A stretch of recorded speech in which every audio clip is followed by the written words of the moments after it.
Hola, ¿cómo están todos? Bienvenidos a Teoría en Pocos Minutos. Estamos en Conceptos Fundamentales de Lacan con el doctor Daniel Chigel.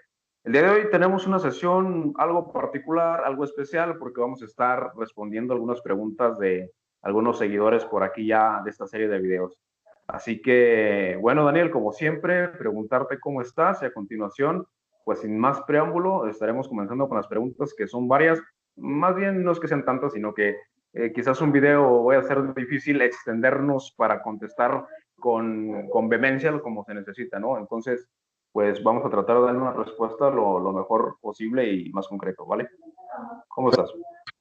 Bien, bien. Acá andamos con calor, con frío, a veces lluvia. Es un verano muy particular. Hemos tenido terremotos cerca, no sé, acá últimamente la naturaleza nos tira con todo, pero bueno, seguimos adelante, resistiendo.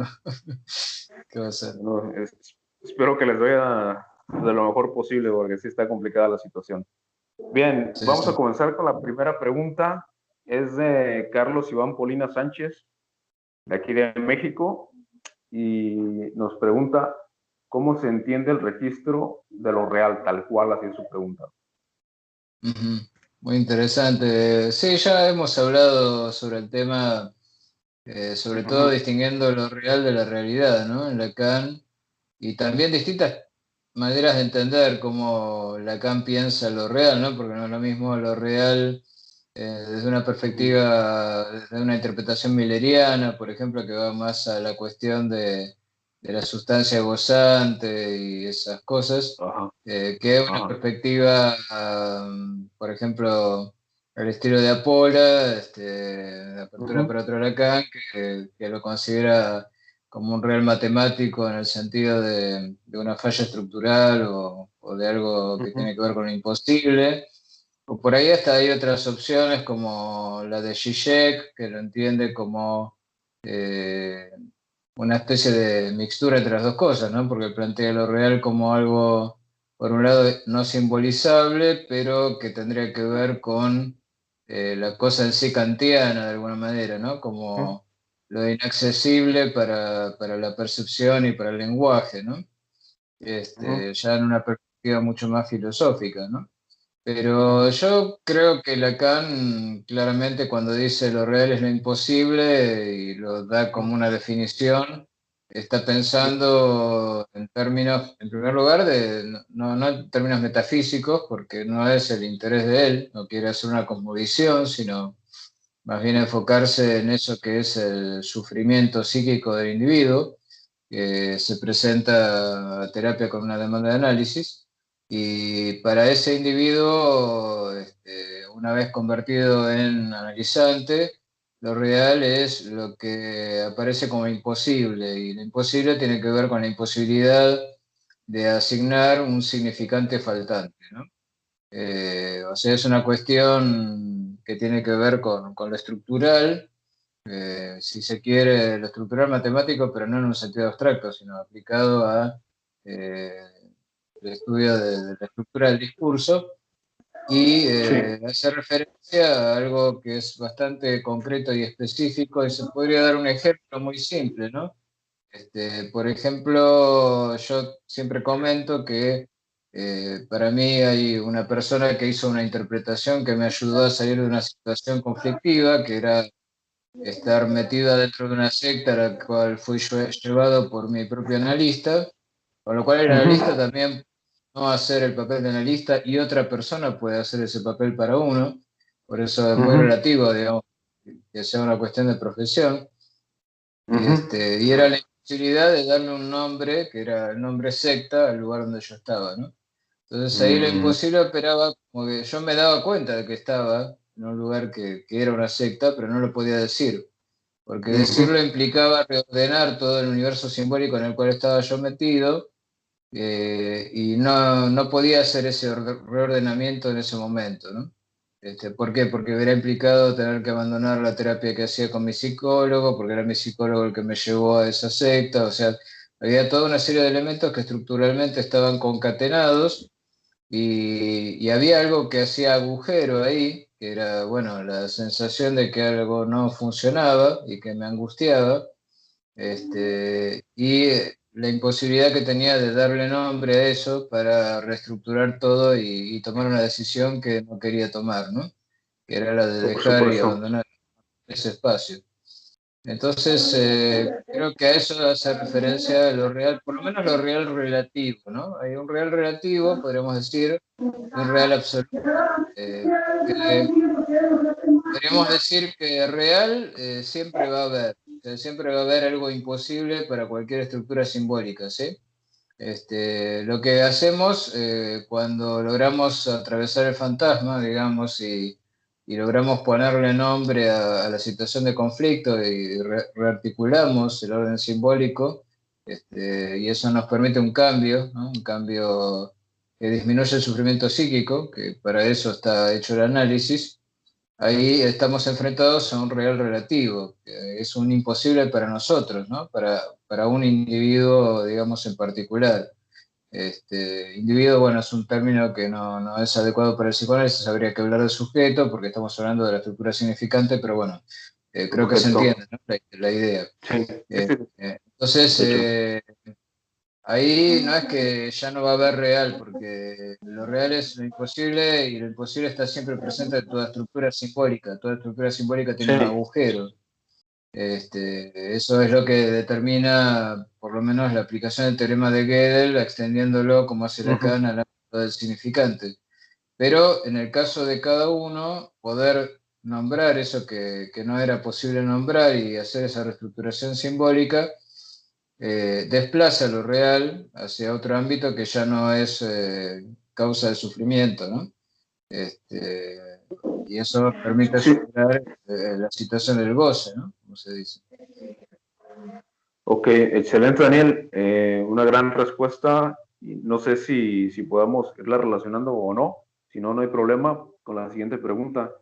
Dice puntualmente también Carlos Iván, el rombo de las expresiones S barrada, rombo A y también S barrada, rombo T mayúscula, tiene que ver con la alineación y separación. Me parece que es el fantasma y la Sí, sí, demanda, sí, algo así. la fórmula del fantasma y la fórmula de la pulsión. ¿M? Ah, de la pulsión, sí, Este, sí, sí. la primera te la puedo mostrar porque las tengo dibujadas por acá. Ah, qué bueno, qué bueno. Sí, creo que ahí se ve. Sí, Ese esa es la fórmula del rompas, fantasma. la fórmula del fantasma. Ahí sí, claramente Ujú. está presente la alineación y la separación, ¿eh? Pero habría que Ok, explicar por qué. Y después ajá, está la fórmula de la pulsión, que es la S pulsión. barrada rombo D, de mayúscula, que es la articulación entre el sujeto y la demanda del otro, ¿no? Ujú, Lo cual ya habíamos hablado en otro momento, pero claro, el tema es el rombo, ¿no? El rombo es ujú. una operación, o podríamos decir un operador simbólico que arma Lacan así sui generis, ¿no? Ese rombo en realidad lo llama Losange porque Losange quiere decir diamante, y es como el diamante de las cartas, ¿no? De póker, ¿no? Hay unas que Sí, son picas, hay una que es el diamante, que es justamente ese rombo. Y en francés se dice Losange. Por eso dice S barrado Losange A o S barrado Losange de los mayúscula. Ange. Ok. Claro, sí, queda más lindo decir Losange que decir diamante. Decir diamante no significa nada en ese contexto, ¿no? Pero Lacan juega con ese operador lógico. Hay que tener en cuenta algo, cuando uno hace una fórmula abstracta, puede introducir operadores que no existen en la matemática o en el álgebra común, ¿no? Por ejemplo, uno puede encontrar en algunos textos de matemática moderna o matemática simbólica estructuras como la estructura de anillo, la estructura de... Bueno, hay una que también Lacan utiliza cuando habla de la carta robada, que es Mm, la de grupo, ¿no? Hay que se llaman estructuras que tienen que ver con establecer un operador que relaciona dos letras y da un resultado determinado, ¿no? Pero lo importante es cómo esa relación puede ser simétrica o no, eh, puede ser o no reversible, ¿no? Hay una serie de cuestiones que determinan que la forma que operamos con esas letras a través de esos símbolos dé lugar a determinadas estructuras, ¿no? No quiero entrar en detalles demasiado abstractos, pero la cuestión es que para la matemática moderna no importa si el símbolo es un más o si es un por ejemplo, porque tanto el más como el por tienen ciertas propiedades como eh, la, el hecho de que puedan invertirse el orden y el resultado es el mismo, por ejemplo, ¿no? La conmutatividad, ¿sí? Conmutatividad, Ok. asociatividad, son propiedades genéricas que pueden aplicarse a distintos operadores, ¿no? El operador Losange, que inventa Lacan, ¿no? Para el caso, sería la manera como él entiende que el sujeto viene articulado a otra cosa. Otra cosa en un caso puede ser el objeto A y en otro caso la demanda del otro. Si es la articulación con el objeto A, tenemos la fórmula del fantasma. Si es la articulación con la demanda del otro, tenemos la fórmula de la pulsión. El tema es por qué usan en los dos Wow. casos el mismo símbolo. Bueno, porque él dice que ese losange representa varias operaciones, que son operaciones lógicas. La I, la O, ¿no? La I se representa habitualmente con un triángulo, un ángulo invertido. En física matemática, la O con una B corta. Y también usa el símbolo mayor que y menor que ahí, ¿no? Si lo partimos en el sentido vertical, tendríamos mayor que y menor que lógicamente son Ok. equivalentes a la operación de incluido en e incluye a, ¿no? Entonces lo que él dice es que lo que ocurre es que, por ejemplo, en la fórmula del fantasma, el sujeto incluye al objeto A, el objeto A incluye al sujeto, aparte los dos están en conjunción, pero también están en disyunción, están separados. Entonces, por un lado, uno depende del objeto A, pero por otro lado siempre lo mantiene a distancia, o sea, a partir de ahí deduce una serie de características que en el fantasma se dan en relación entre el sujeto y el objeto A, objeto causa de su deseo, ¿no? Por ejemplo, esto que mencionamos una vez dando un ejemplo de un cuento, habíamos hablado de un cuento donde se hablaba de un pez que seguía en la línea del horizonte, ¿no te acordás? A una Sí, persona, sí, sí, sí. Sí, que al sí. final, cuando va al encuentro, se encuentra con la muerte, ¿no? Bueno, ahí está representado claramente el objeto A y el hecho de que el objeto A tenga que mantener esa distancia, ¿no? Entonces ahí tenemos la separación, ¿no? Hay una separación de eso que es como parte perdida del sujeto y que el sujeto va al campo del otro a buscarlo, ¿no? Y ese ir al campo del otro a buscarlo es la alienación, así que sí, la alienación y la separación están implicadas en la fórmula del fantasma. Lo que pasa es que en la fórmula del Increíble. fantasma no aparece el A mayúscula, ¿no? Que sería el otro. Ok. Sí aparece en la Increíble. fórmula de la pulsión, en la forma de la demanda del otro. Porque ya mencionamos Con en algún mayúsculas. momento claro, la D mayúscula, a diferencia de la D minúscula, que es el deseo, la D mayúscula representa la demanda del otro, que es lo que va activando lo que Freud llamaba las zonas erógenas, ¿no? La demanda de retener la materia fecal, la demanda de este, regular la succión de la teta, la demanda que viene del lado del otro, de la madre, y que va generando ese plus de placer que después se convierte en pulsión, ¿no? Pero la pulsión ahí aparece como algo que procede del otro, ¿no? Del gran otro, que en este caso vendría a ser ocupado en primer lugar habitualmente en la infancia por la madre, aunque no tiene que ser así necesariamente, estamos hablando de estructuras, ¿no? Entonces, Estructural. ese losange, si bien Lacan no lo dice muchas veces ni muy seguido, dice, significan esa conjunción y a la vez disyunción, esa inclusión y a la vez estar incluido por el otro lado. Y juega mucho con eso, ¿no? Con ese tipo de relaciones lógicas que se darían y que hacen que los dos Bien. elementos sean básicamente inseparables, pero al mismo tiempo no fusionables entre sí. Eso Que me tiene que recuerda. ver, Sí. no, sí, perdón, que tiene que ver a lo mejor con la duda que tenía yo cuando diste la clase de alineación y separación, que te decía, ¿cuándo Ajá. ocurre uno o el otro? Tú me dijiste, es que es En un realidad, solo, pero, ajá, solo que tiene que ver procesos, con eso, ¿no? simultáneamente, claro.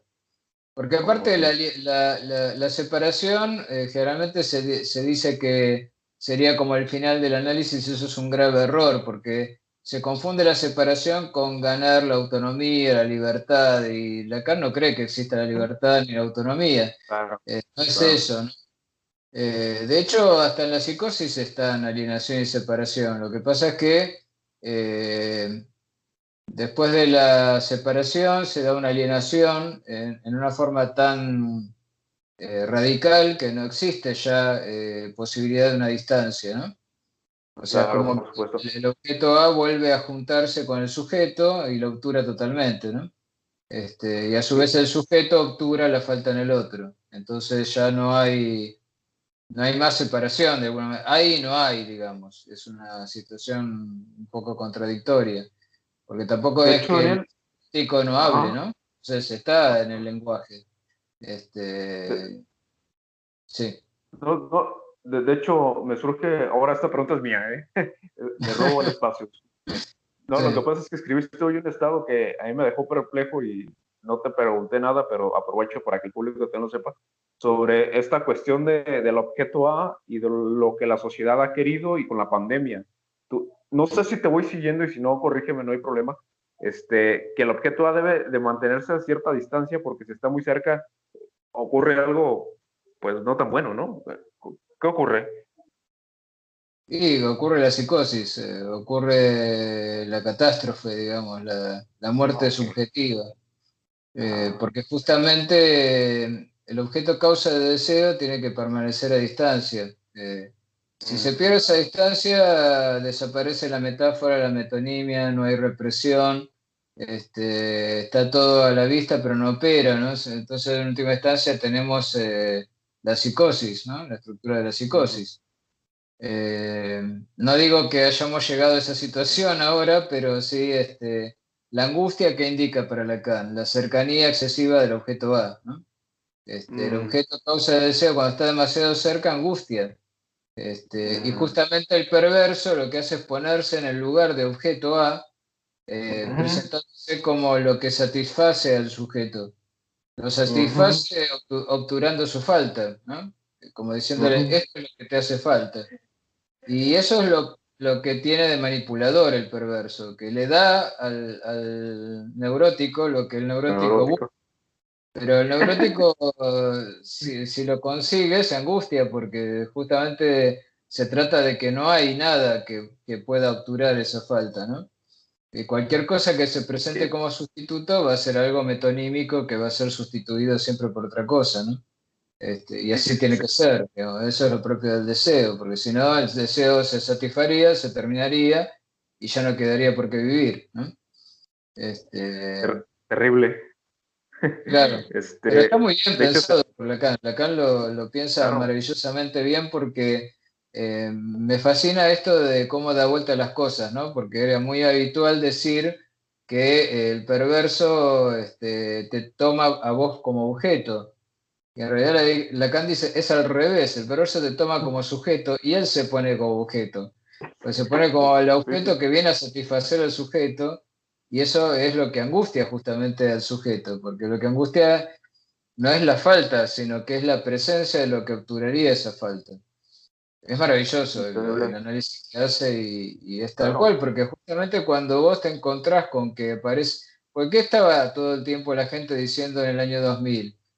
Bueno, ¿cuándo viene el apocalipsis, no? De alguna manera se deseaba que todo se vaya al diablo, que todo se termine, ¿no? Ya no aguanto más, que se termine esta realidad, que venga un virus y nos mate a todos. Y de repente cuando te encontrás con que aparece eso que deseabas, eso es lo más angustiante, justamente porque Sí, no se trataba de eso en realidad. Bueno, sí, se trataba, pero es mejor que no, ¿no? Por eso Sí, lo también Lacan entiendo. juega con esto de que el mayor bien es el mayor mal, porque sería la consumación del Edipo, pero la consumación del Edipo sería justamente que no hubiera alienación ni separación, sino que directamente desapareciera el sujeto como tal, ¿no? Porque lo que define al Excelente, sujeto excelente, es la Daniel. falta. Quedarse Muy mudo, no bien. hay más lenguaje, ¿no? Este, Sí, sí, muy, muy buena respuesta. Tenemos también una pregunta de Mario Jaime. Me dice, Alejandro, yo admiro a Lacan. Pienso que es uno de los filósofos más asombrosos que ha existido. Debo confesar que mi entendimiento sobre él es, bueno, dice patético. No creo que sea tan así, pero bueno, Mario, lo escribiste, te parafraseo. No, no le entiendo casi nada. Quizás por eso me seduce, dice. ¿Podrías en tu programa aclarar un poco el concepto de la cosa, lo pone entre comillado, que él maneja? Gracias. ¿A qué se refiere la cosa que tendría que ver con hola? sí, escucho, escucho. Sí, te escucho, te escucho. Ajá, me pregunta por la cosa. No sé Sí, sí, sí, si lo entendí, exista como tal el perfecto. Sí, concepto sí, lacaniano sí. de la cosa. Ah, ok. Sí, porque es Das Ding. Das Ding, la cosa, aparece en el proyecto de psicología para neurólogos de Freud. Yo te había comentado Mm, que para Lacan los textos más importantes que él comenta cuando va construyendo el grafo del deseo, uno es justamente el texto ese de psicología, perdón, eh, el proyecto de psicología para neurólogos, ok. que nunca llegó a publicar, ¿no? Pero ahí aparece el tema de cómo el grito se convierte en demanda por el entendimiento del otro, que sería el otro materno. Hay muchos Ajá, conceptos riquísimos en ese texto que después Freud no desarrolla demasiado, ¿no? ajá, Este, por ahí el tema de Dasdin vuelve a aparecer quizá cuando Freud en un ensayo habla de lo ominoso, ¿no? Que es lo familiar y al mismo tiempo extraño, pero no lo dice en esos términos, ¿no? Pero en el proyecto de ujú, psicología para neurólogos, Das Ding sería la parte incomprensible del otro, ¿no? El lado que el otro presenta de incomprensible para el niño, en principio para el infans, ¿no? ¿Por qué? Porque cuando el niño depende totalmente de un otro, ese otro obviamente tiene también otros deseos, que no son solamente satisfacer al niño, pero esos otros ujú. deseos para el niño son lo incomprensible del otro, o sea, sería el aspecto oscuro, lo que queda más allá de toda posibilidad de entendimiento para el niño, ¿no? Eso mantiene la distancia del otro y hace que uno quede de alguna manera sometido a su arbitrio, ¿no? La madre viene a satisfacer la necesidad cuando ella quiere y cuando no quiere, no. Y bien puede suceder que Claro, esté ocupada en otra cosa, ¿no? Entonces está esta cuestión del niño, se pregunta qué me quieres, ¿no? En el sentido de qué debo hacer para merecer tu presencia, ¿no? La presencia de la madre, ya como trascendiendo la satisfacción de las necesidades y convirtiéndose en objeto de amor, ¿no? Entonces está esa espesor de incomprensión, ¿no? La imposibilidad de entender qué es eso que habita en el deseo del otro y que el otro tampoco entiende, ¿no? Porque el deseo en última instancia es inconsciente y es algo ignorado para nosotros mismos. Y por lo tanto la propia madre del niño no sabe por qué desea otra cosa más que el niño, ¿no? Así que es un misterio para los dos, digamos, ¿no? Por eso esa cuestión de que lo otro, ¿no? Siempre parece como que es extraño no solo para el niño, sino también para la propia persona que desea, ¿no? El deseo es algo que no puedo, ¿por qué alguien me enamora? No lo puedo saber, ni yo lo entiendo, ¿no? Entonces tampoco alguien puede saber qué debería hacer para estar a la altura del deseo del otro, ¿no? ¿Por qué una mujer puede desearme a mí? Yo soy feo, ¿por qué me puede querer una mujer bonita, por ejemplo, ¿no? sí, sí, sí, sí. Y uno simplemente termina resignándose a que, bueno, no hay nada en realidad que uno pueda hacer, porque Sí, sí. eso simplemente sucede o no, digamos.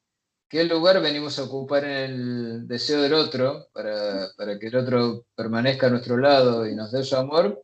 Es algo que nunca vamos a poder descifrar.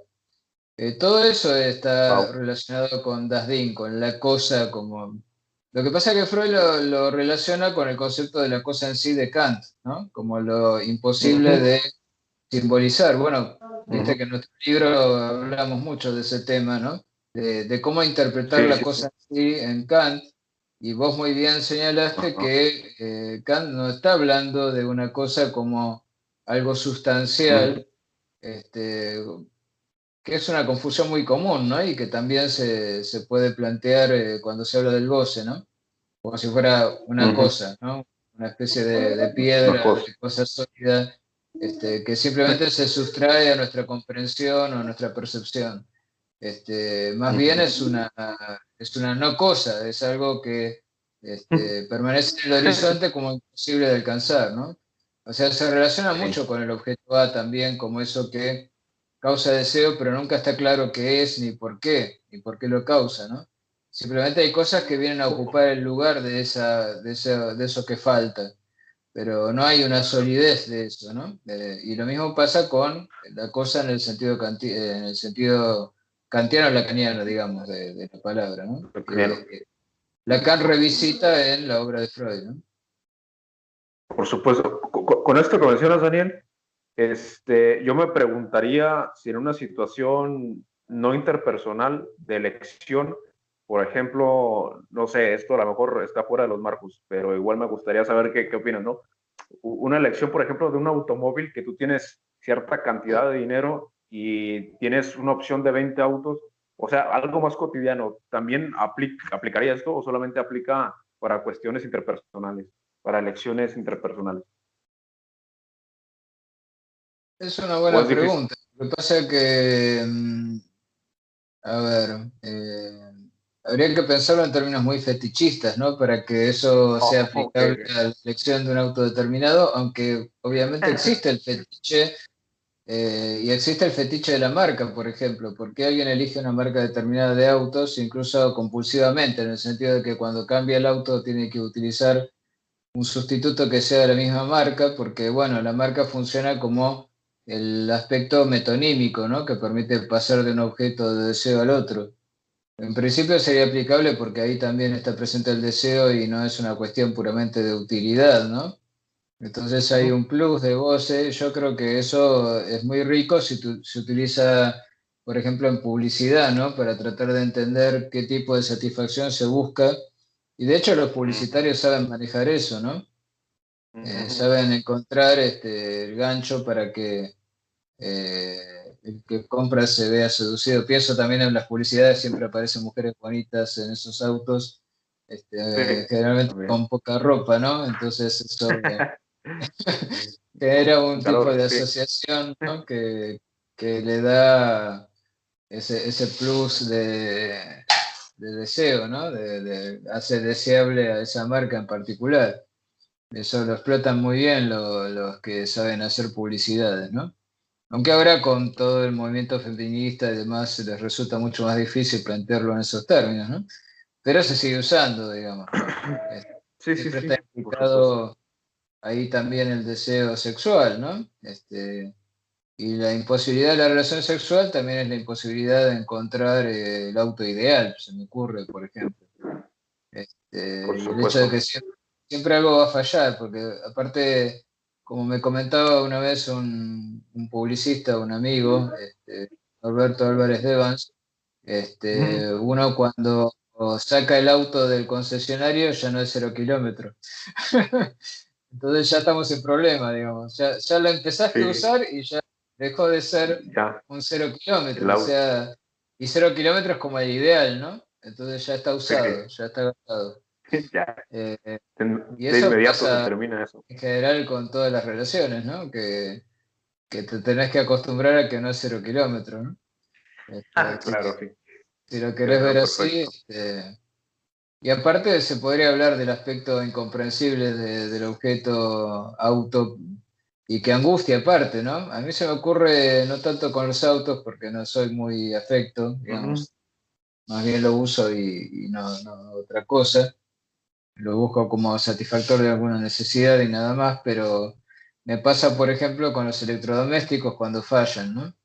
Me Ujú. pregunto qué falla ahí y me angustia mucho. Después tener que Ujú. depender de alguien que sepa para que venga a arreglarlo, ¿no? Ujú. Y todo está relacionado, sí, con lo mismo, con el tema del deseo, la demanda, lo que se pide más allá de la demanda y que tiene que ver con el deseo mismo, ¿no? Como una necesidad que no puede expresarse en palabras y que es incomprensible para nosotros. Sí, yo creo que es aplicable tranquilamente, pero eso ya sería ser psicoanálisis aplicado y sacarlo fuera, digamos, del contexto de lo que es la terapia, La que es clínica. Sí, la la clínica, clínica, por supuesto. claro, a lo que apunta en última instancia. Por eso también esa Sí, sí, sí. cuestión de Lacan de siempre decir no soy filósofo, no me tomen por tal, no estoy haciendo una Ajá, sí. cosmovisión, ¿sí?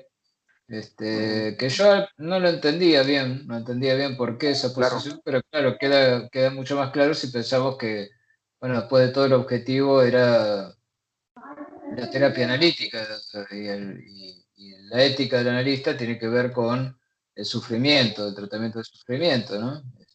sí, Así que era el uno objetivo, puede ¿no? utilizar esos conceptos para aplicarlos a otros campos, pero ahí ya está haciendo lo que podríamos llamar Ujú. filosofía lacaniana, como hace Zizek, por ejemplo, y lo hace muy bien, Ujú. o Alain Ujú. Badiou, ¿no? Pero ya no es Mm, psicoanálisis, eso es otra cosa, ¿no? excelente. Qué buena aclaración. También pregunta Jorge Humberto González Favani. Nos pregunta lo siguiente.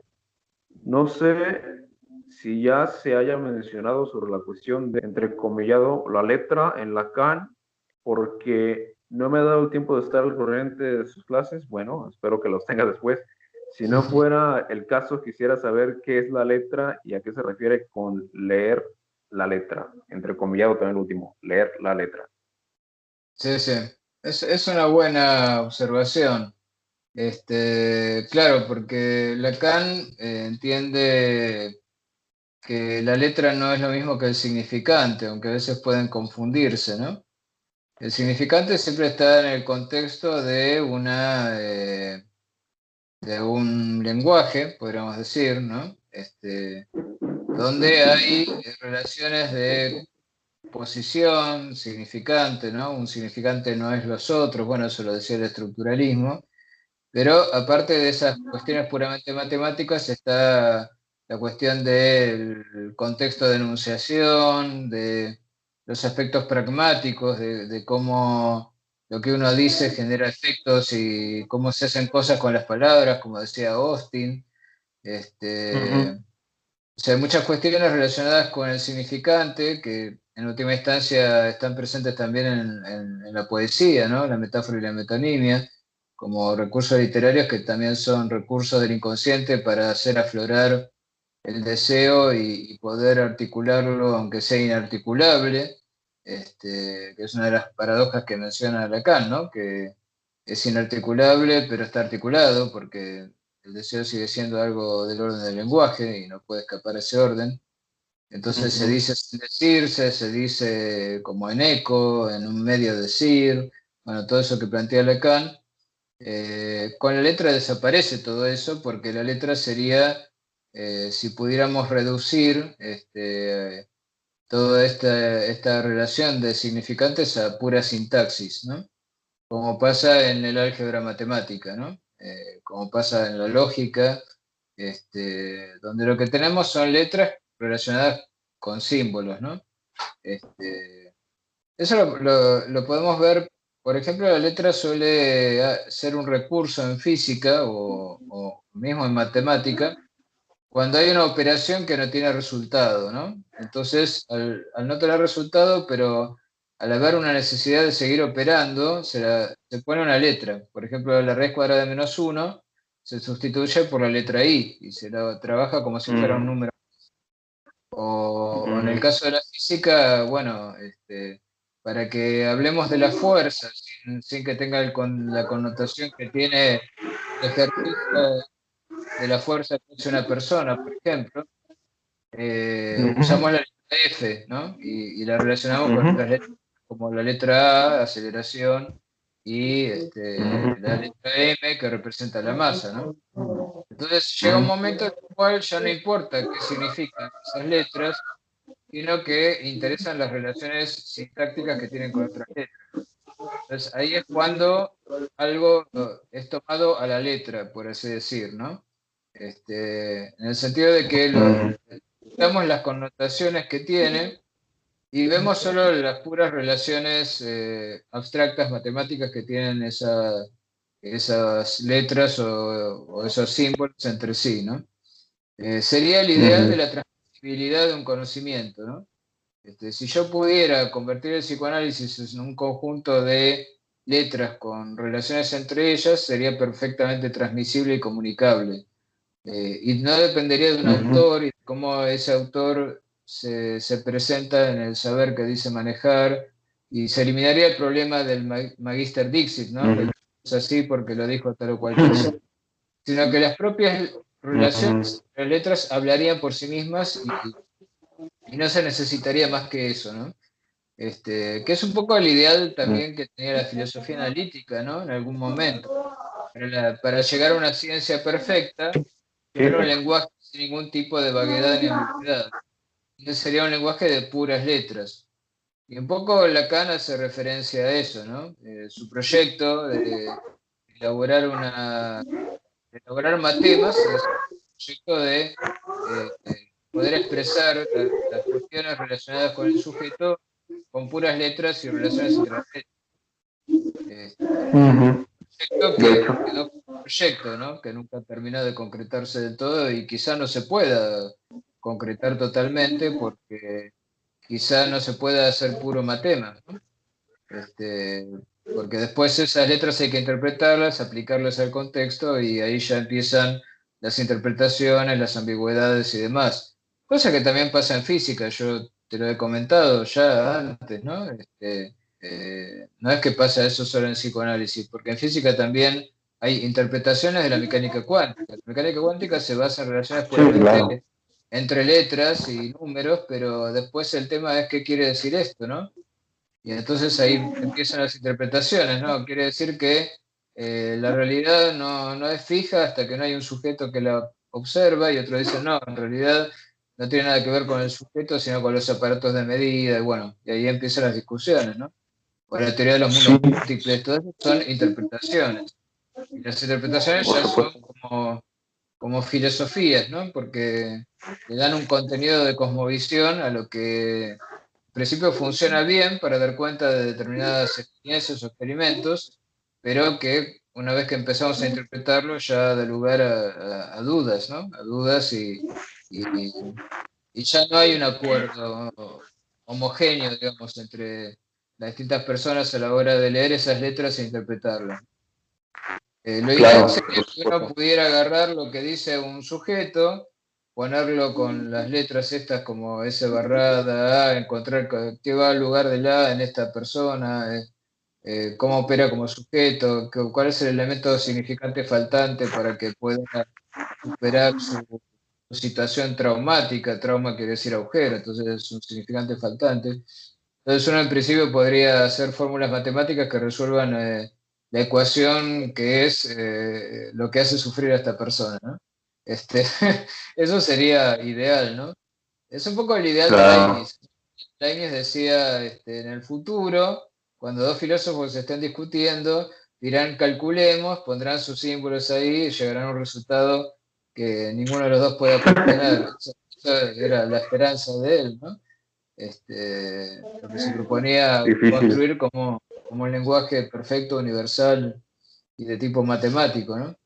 Pero ni siquiera la matemática logra ese nivel de abstracción, ¿no? Ese nivel de llegar a la pura letra, porque siempre tiene que estar de alguna manera interpretada para poder comunicarse, para poder explicarse, y eso es también lo que genera dudas y ambigüedades, ¿no? Por supuesto. Sí, de hecho recuerdo una conferencia que diste el año pasado de los 4 discursos del psicoanálisis, creo que se llama así, 4 discursos del psicoanálisis, y a mí me quedó claro eso, esas relaciones entre temas, se dice, no sé, perdóname, esas Sí, eran los relaciones, temas, sí. ahí me S1, quedó, ah, S2, sí, recuerdo, barrado y A. Sí. sí, sí recuerdo que cuando lo estaba viendo dije, es que esto perfectamente ya se puede abstraer de Lacan. esto lo está explicando el doctor Schichel, pero lo puede explicar el doctor X, el doctor Y, Z, y es totalmente aplicable. Me parece a mí que en ese sentido Lacan avanzó demasiado con estas fórmulas. Sí, pero cada vez que veas a alguien explicando los cuatro discursos, lo va a explicar con ejemplos distintos y le va a dar un sentido diferente. A eso me Bueno, sí. refería con qué pasa cuando después a esas letras las llenas con conceptos. Y ahí empiezan todas las ambigüedades del lenguaje. Y es inevitable que se entienda de maneras diferentes. Yo di mi interpretación, ¿no? Pero no quiere decir que sea la única posible. Y ahí es donde Ujú. estamos en problemas con el psicoanálisis. Ojo, como lo estamos con muchas otras cosas, ¿no? Como te Sí, decía, en sí. física cuántica también pasa. Pasa que hay un conflicto de interpretaciones, ¿no? Y eso no significa que no opere bien y que no sirva para lo que Ujú. se supone y que no tenga efectos prácticos que den resultados. Más allá de que después haya discusiones sobre cómo entendemos eso que está expresado ahí, ¿no? Claro, por supuesto. Bueno, Daniel, las preguntas ya las contestamos. Yo creo que de igual forma quedarán un tanto más de dudas, así que con confianza se pueden acercar a nosotros, suscribirnos aquí abajo para poder seguir respondiendo. No sé si quieras agregar algo más respecto a lo que ya comentamos. Yo la verdad es que me voy satisfecho con estas respuestas que das, hasta cierto punto, porque siempre hay que investigar, ¿no? Siempre hay que aceptar que bueno, que no puede tener uno el absoluto aquí, ¿no? Y que no es bueno, ya me lo dijiste.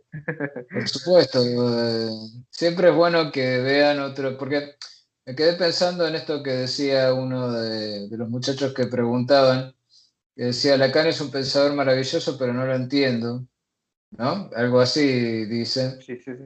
Entonces la Sí, sí, pregunta sí. sería, ¿cómo sabes que es maravilloso si no lo entendés? Entonces algo con lo cual me encontré Ajá. muchas veces en la universidad. En la universidad me pasaba que algunos alumnos, con los que tomaba cierta confianza, venían en los recreos a charlar conmigo, a hacerme preguntas sobre las clases de filosofía, y por ahí me comentaban tal o cual profesor es excelente, sabe un montón, pero la verdad es que no entiendo lo que dice. Yo le decía, ¿cómo sabes que sabe un montón si no entendés lo que dice? Es que justamente es como esa sensación de que si no lo entiendo es porque sabe más, ¿no? De lo que yo puedo llegar a entender. Ujú. Sí, Pero sí. eso es un supuesto, ¿no? Es el sujeto supuesto al saber. Ujú. Es la suposición de que el otro tiene un saber que yo no tengo y por eso él entiende más de lo que yo puedo entender y por eso para mí el otro me resulta incomprensible. Yo diría, no, si algo realmente te resulta incomprensible, hay que dudar de si hay ahí un saber, porque en principio el saber tiene que ser comunicable. Es cierto que a veces las palabras hablan como por detrás, ¿no? Te da la sensación, te genera una sensación de que de pronto algo que no tenía sentido para vos cobra sentido y no sabes por qué y no puedes expresarlo. Bueno, sí, eso puede suceder y ahí sí hay un saber, porque el objetivo del saber es justamente ese de ordenar, iluminar, aclarar y dar orden donde había caos y confusión, ¿no? O sea, generar un efecto estético que no siempre puede uno después explicar a otro, ¿no? Y comunicarlo de una manera que sea comprensible. Pero yo creo que podemos atribuirle saber a alguien en la medida en que sea comprensible lo que dice. Yo no creo en eso de, no lo entiendo porque es superior a mí. No, no, él tiene que tener la capacidad de hacerte entender lo que está diciendo. Si no, en realidad dudo de que sepa de qué está hablando. Yo creo incluso que cuando realmente empecé a entender a los filósofos fue cuando empecé a enseñarlos, porque eso me obligaba a usar ejemplos concretos, no repetir nada más las palabras de ellos, sino Palabras. utilizar ejemplos para hacer a los demás comprender de qué se trataba. Y ahí yo empecé a entender. O sea, uno entiende cuando, como dice Lacan, ¿no? Recibe sus propias palabras del otro, su propio discurso en forma Mm. invertida, ¿no? Eso es el efecto de comprensión, ¿no? Como pasa cuando alguien te dice algo y vos completás la frase. Ahí es que has comprendido, Ujú. ¿no? Ujú. Y lo podés completar antes de que el otro lo diga. ahí evidentemente hubo una transmisión, una comunicación de conocimiento, pero eso de es un maravilloso pensador, pero no lo entiendo, no, me parece que no va. Yo creo que no podría sostener que Lacan es maravilloso como pensador si no entendiera nada de lo que dijera. Por lo Claro. menos algo debería entender para poder decir, bueno, acá hay algo, ¿no? Si No, no, de hecho sí, puede ser. de hecho Mario Jaime sí lo deja como un supuesto, dice, pienso que es uno de los filósofos, pero tienes toda razón con lo que dices. De hecho, un tratado de nuestro libro que va específicamente a Lacan, pero yo creo que aplicaría también para Cristeva Derrida. Derrida, que se les acusa de impostores intelectuales, yo creo que aplicaría lo mismo, ¿no? Como, oye, ten la duda, ¿no? A lo mejor no tengas una certeza de que es superior a ti o de que es un impostor, ninguna de las dos. Ten la duda, explora y encuéntrate pues con lo que te tengas que encontrar. Bueno, creo que a mí me parece muy bien eso que estás diciendo. Ten un poco de duda, mejor. Mejor Por explora, supuesto, explora no, un no, poco, ¿no? porque si no nos ponemos en esa situación de encontrar en el otro el A. Y esa es la Mm, posición pasiva del neurótico frente al perverso, que después te puede mm, manipular haciéndote creer que el saber está en él y está esa certeza que en vos es solo duda, ¿no? O sea, mm, que alguien haga un discurso que me suene a certeza y a comprensión absoluta de todo, es lo que me debe hacer dudar, ¿no? Y mm, decir, me parece que estoy metiendo la pata. No hay que someterse porque eso es ponerse justamente en eso que Lacan no quería, que es la posición del discurso del amo, del maestro, ¿no? Amo y mm, maestro, mm, no sé, es maitre, se dice igual. Y mm, Lacan aprovecha esa ambigüedad para referirse a ese discurso donde en realidad el otro te hace trabajar a vos y te hace creer que él te lo dijo, ¿no? Que te lo explicó. Lo cual es muy común en realidad en el ámbito universitario, por ejemplo. Aparte de haber discurso Sí, de hecho. universitario, hay mucho discurso del maestro, o sea, de aquel que habla tan lindo y tan bien, que vos le atribuís un saber que vos mismo construís en tu cabeza, pero terminás creyendo que es él el que te lo comunicó, y así él toma la posición del que sabe y vos de estar sometido al saber del otro, ¿no? No, y que Lacan tenía esto muy claro, ¿no? Lo has dicho repetidas veces que en el Mayo francés, pues él decía, yo no voy a salir, yo sé lo que está pasando. Están derribando un amo, pero están buscando pues otro amo, ¿no? Que es algo que a lo mejor mucha gente de la izquierda lacaniana no ha tenido muy bien en cuenta, no sé. Pero creo que Lacan era muy, muy consciente de eso, de la posición de amo, el discurso de amo. Sí, pero incluso dentro de la izquierda lacaniana, Zizek claramente dice que el objetivo del filósofo es cuestionarse y esa es la revolución, no otra cosa, digamos. Él no cree que Mm, la revolución pueda llevar a una situación social perfecta o algo por el estilo. Solo el cuestionamiento mismo del estado de cosas, eso es lo que te hace revolucionario y no hay nada más que eso. Y eso hace que lo único revolucionario sea el filosofar, ¿no? El filosofar justamente como duda y cuestionamiento, lo cual me parece brillante. brillante. Brillante. Bueno, aprovechar que mencionaste a Zizek, pronto vamos a estar difundiendo algunos flyers. El doctor nos va a estar ofreciendo un curso de Slavoj Zizek sobre la obra y también por si están interesados, pues nos escriban porque va a estar bueno.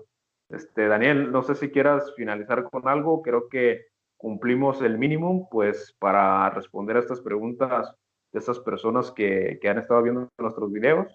No sé si quieras agregar o finalizar con algo. No, creo que está bien así. Simplemente quería señalar eso, ¿no? De no tomar a nadie por un maestro, amo, a mí tampoco. Sí, claro, advertirlo, ¿no?